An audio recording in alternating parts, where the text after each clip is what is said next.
Dahil sa umiiral na enhanced community quarantine sa Bulacan maging ang mga kalapit bayan nitong hindi bahagi ng NCR Plus ay doble higpit na rin sa galaw ng mga tao.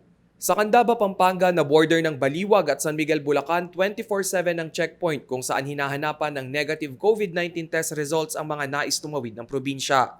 Pwede rito ang RT-PCR o antigen test.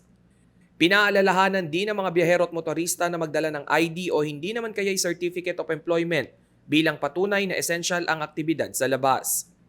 Pag sa isang sasakyan, isa lang po yung taga Pampanga, yung iba hindi taga Pampanga, pinababalik po yun. Para hindi na sila mapagod. Kasi ganun yung ginagawang diskarte ng iba ngayon. Ang paghihigpit sa Candaba ay dahil din sa patuloy na paglobo ng COVID-19 cases sa bayan nitong nakalipas na 3 buwan. As of March alone, we had 60 COVID cases, and from April 1 to 3, we already have 24 cases.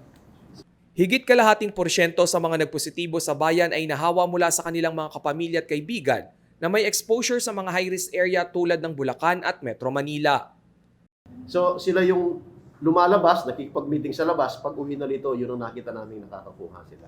Umarangkada na rin ang COVID-19 vaccination para sa mga frontliners sa lugar.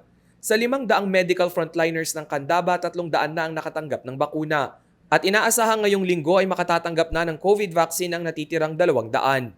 Ipag-coordinate sa akin ng aming DOH representative, anytime this week daw magro-roll out na para sa mga senior citizens. Sa oras na kulangin ang bakuna mula sa national government, nakahanda umano ang 10 million pesos COVID-19 Vaccine Procurement Fund ng LGU.